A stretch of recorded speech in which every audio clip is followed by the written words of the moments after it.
Sometimes love doesn't feel dangerous until one small thing changes. A slower reply, a flatter tone, a pause that wasn't there yesterday. Most people miss that moment. You don't. You feel it instantly, and your body starts preparing for something your mind still can't prove. It might be one text with less warmth, one hug that feels shorter, one night where someone sounds tired and you hear distance instead. Nothing dramatic happened, but something in you starts scanning anyway, because small changes have never felt small to you. You notice the drop in enthusiasm, the shift in rhythm, the almost invisible difference between how they used to reach for you and how they reach now. And once you notice it, you can't unsee it. Your mind keeps circling the same question: what changed, and what does it mean about us? This is what people often misunderstand about emotional sensitivity. It isn't always softness. Sometimes it looks like hyper-alertness dressed up as intuition. You don't just feel love, you monitor it. You watch for cracks before they become loss. So when someone says, "You're overthinking," it rarely lands, because from the inside, it doesn't feel like overthinking at all. It feels like pattern recognition. It feels like remembering that the worst moments in love usually started quietly. That's why a simple delay can hit harder than a real argument. An argument is obvious. Silence is where your imagination starts building evidence.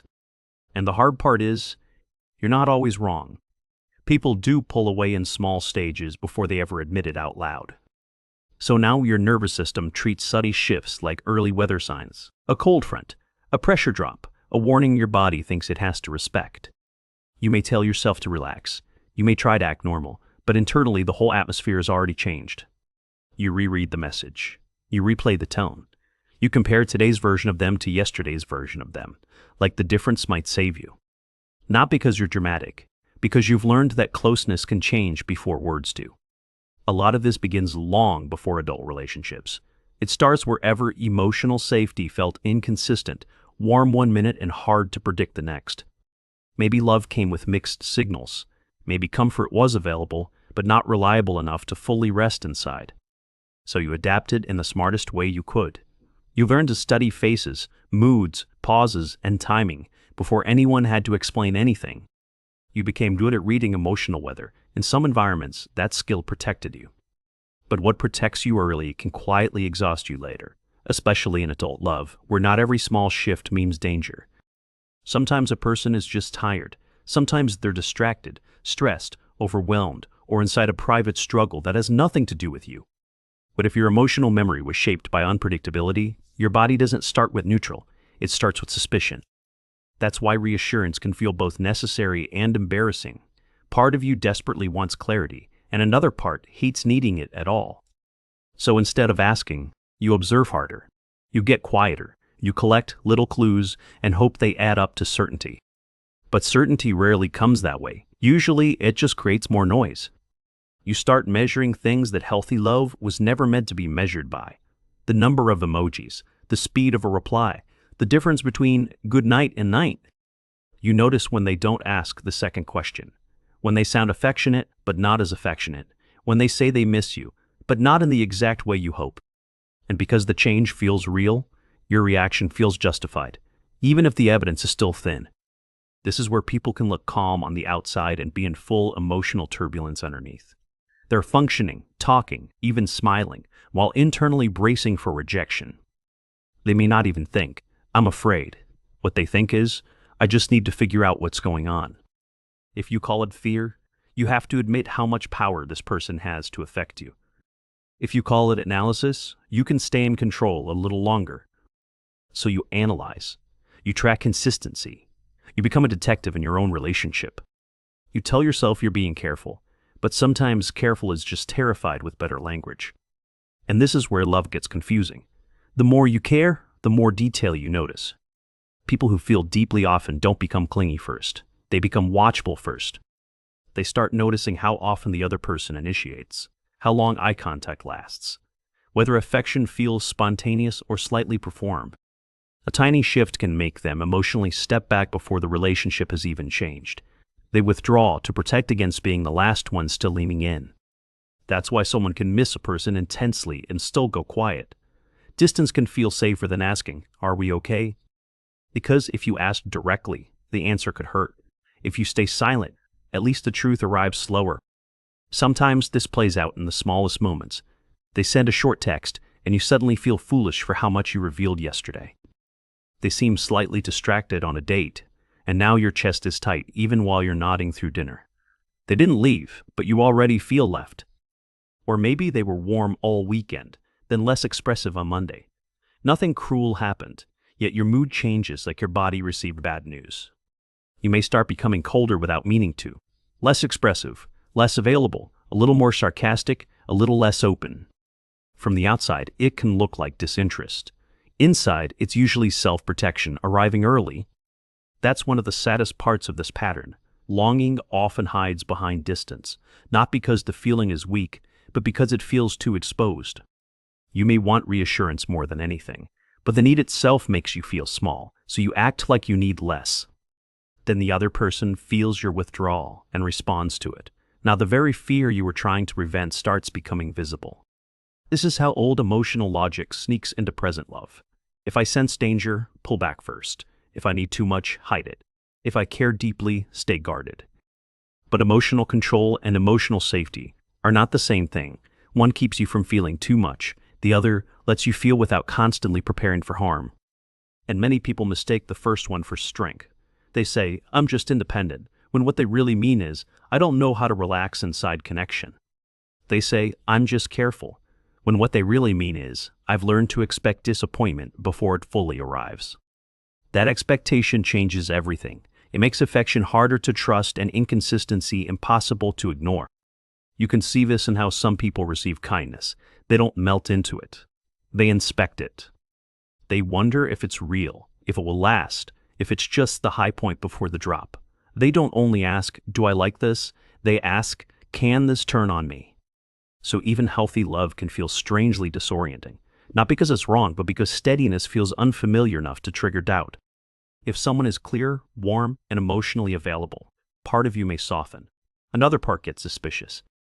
You start waiting for the inconsistency that proves your caution was intelligent. If it doesn't come, you may even create distance just to regain a feeling of control.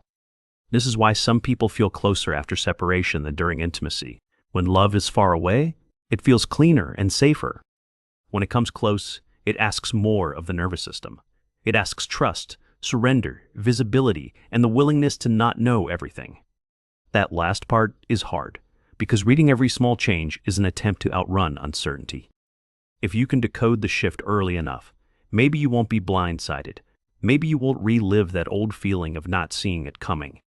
But relationships do not become safe just because they are monitored closely. Sometimes they become more fragile under that kind of constant internal surveillance. You stop meeting the moment you're actually in. You start reacting to what the moment might become. A delayed reply becomes a future breakup. A tired voice becomes emotional fading. One off day becomes evidence that love is slipping. And your body responds as if the future already happened. That is exhausting. It is exhausting to need comfort and distrust it at the same time, to crave closeness and feel endangered by the very signs that it matters. It is exhausting to be called too sensitive when what you really are is overtrained in noticing change.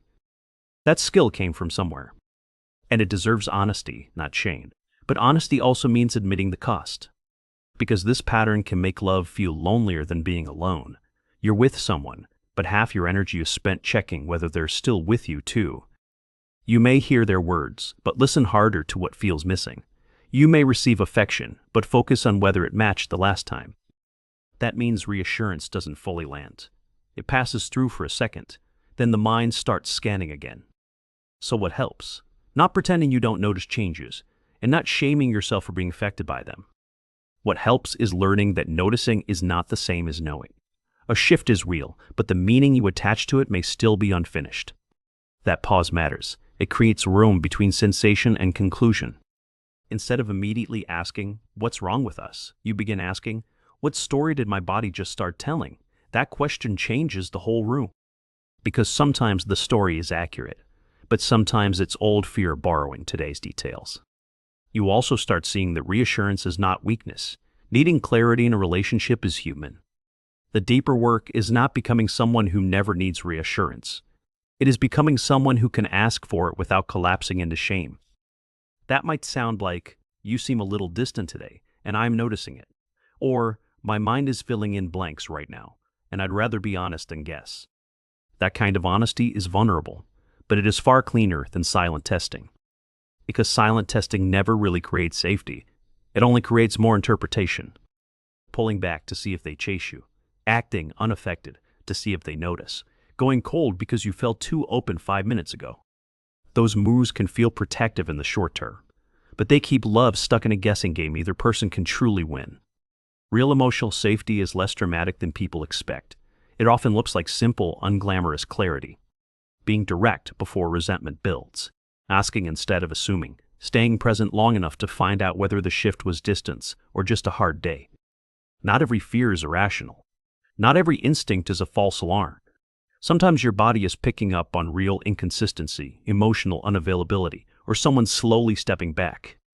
The goal is not to become blind, it is to become accurate. Accuracy means you stop treating every small change like proof, but you also stop gaslighting yourself when patterns are truly there. That balance is maturity. It means you let time reveal what one moment cannot. You look for patterns, not isolated flickers. You notice whether warmth returns after stress, whether hard conversations lead to closeness or avoidance, whether the person becomes clearer when you are honest or more evasive. That tells you more than one flat text ever could. Consistency is not built in snapshots. You just learn to survive in emotional spaces where tiny changes carried real consequences. Of course, you became fluent in subtlety. But adulthood asks a harder skill from you. Not just reading signals, but staying grounded while you read them. Not just sensing distance, but knowing when to ask, when to wait, and when to walk away. And not just protecting your heart, but refusing to abandon it first. Because love does not become safer when you turn yourself into a surveillance system. It becomes safer when your sensitivity is paired with steadiness. When your perception is matched by self-trust. When your fear no longer gets the final interpretation. So if you're someone who reads every small change like a warning sign, there is probably a reason, and that reason deserves compassion. But compassion is not the same as surrendering your whole love life to alarm. You can honor what shaped you without letting it narrate every silence. You can notice the shift without becoming the shift. You can feel the fear without handing it the microphone.